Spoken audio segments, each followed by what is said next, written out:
Assalamualaikum warahmatullahi wabarakatuh. Apa kabar semuanya? Semoga selalu sehat, dilancarkan rezekinya, dimudahkan segala urusannya ya. Amin. Di video kali ini saya akan berbagi informasi mengenai aturan terbaru bantuan sosial PKH tahap pertama tahun 2024 di bulan Januari tahun 2024. Kira-kira ada aturan terbaru seperti apa ya? Maka dari itu simak terus videonya sampai selesai agar supaya tidak ketinggalan informasinya. Oke, langsung saja pada berita pentingnya ya, yaitu peraturan bantuan PKH di tahun 2024 mendatang. Nah, untuk para KPM PKH dimanapun kalian berada, jadi di tahun 2024 nanti ada aturan terbaru ya mengenai pencairan bantuan PKH di tahun 2024. Di mana untuk pencairan bantuan PKH di tahun 2024 itu masih sama ya. Ada yang melalui kartu KKS, ada juga yang melalui kantor pos Indonesia. Dan nominalnya pun bisa berbeda-beda ya, tergantung komponen yang dimiliki. Selain itu juga sudah ada peraturan yang sudah ditetapkan dalam hal pencairan PKH di tahun 2024. Jadi untuk bantuan PKH itu adalah bantuan bersyarat ya. Jadi harus memiliki komponen PKH seperti anak balita, anak SD, anak SMP, dan anak SMA. Kemudian penyandang disabilitas berat dan juga komponen PKH lansia serta komponen ibu hamil. Nah, itu adalah komponen PKH ya. Jadi bukan hanya anak balita atau anak sekolah saja, tetapi ibu hamil pun sama masuk kategori komponen PKH. Kemudian dari 7 komponen bantuan PKH tersebut, ada 13 kriteria yang menentukan bantuan PKH-nya bisa cair. Jadi yang pertama peraturannya itu adalah kalian harus terdaftar di dalam DTKS. Jadi mulai dari anak balita, SD, ibu hamil, kemudian anak SMP dan SMA, penyandang disabilitas berat dan lansia, harus masuk di dalam DTKS dan aktif sebagai penerima bantuan PKH ya. Kemudian peraturan yang kedua, di dalam keluarga maksimal hanya 4 komponen saja yang bisa masuk ke dalam pencairan bantuan PKH. Jadi maksimalnya itu adalah 4 komponen. Kemudian peraturan yang ketiga, prioritas bantuan PKH yang memiliki komponen datanya itu harus aktif dan padan antara di DTKS dengan Dukcapil. Nah, itu adalah yang harus dipatuhi ya.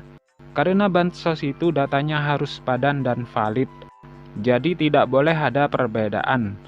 Kemudian peraturan yang kelima, jika kalian terdaftar sebagai penerima bantuan PKH anak sekolah, baik itu SD, SMP maupun SMA, datanya harus terdaftar di aplikasi Dapodik sekolah masing-masing. Dan datanya padan dengan DTKS. Jadi tidak boleh ada perbedaan. Selanjutnya peraturan yang keenam, untuk komponen PKH balita yang disebut sebagai komponen PKH balita itu adalah hingga anak yang kedua saja ya.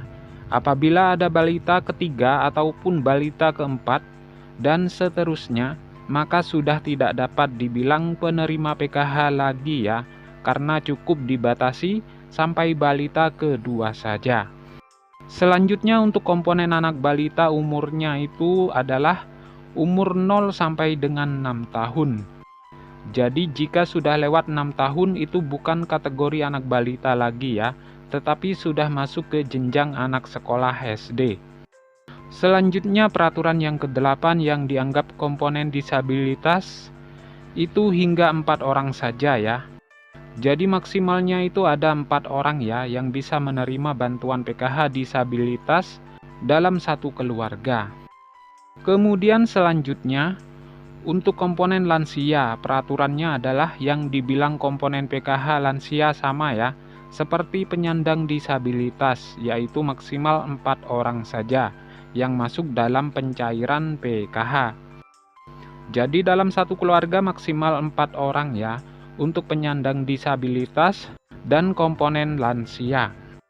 Kemudian peraturan yang selanjutnya untuk komponen lansia tersebut usianya harus mencapai minimal umur 60 tahun.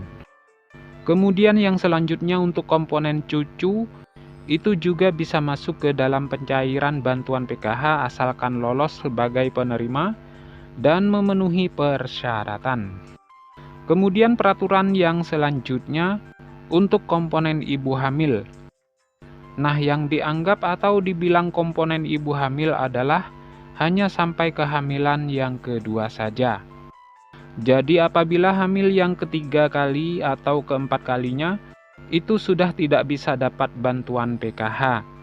Jadi sudah tidak bisa dihitung komponen PKH lagi. Kemudian peraturan yang terakhir, jika di dalam anggota keluarga memenuhi atau memiliki lebih dari satu komponen, maka yang dianggap penerima bantuan PKH adalah dari nominal yang paling tertinggi dahulu ya. Misalkan ada anak penyandang disabilitas, kemudian juga memiliki anak normal yang bersekolah di jenjang SD. Sedangkan untuk nominal penyandang disabilitas dan anak sekolah SD itu nominalnya berbeda-beda ya. Lebih besar penyandang disabilitas dibanding dengan komponen anak SD. Maka yang masuk komponen PKH adalah komponen disabilitas yang didahulukan. Jadi sudah jelas ya, itu adalah peraturan bantuan PKH di tahun 2024. Nah, sekian dulu, semoga video ini bermanfaat. Sampai bertemu di informasi selanjutnya. Assalamualaikum warahmatullahi wabarakatuh.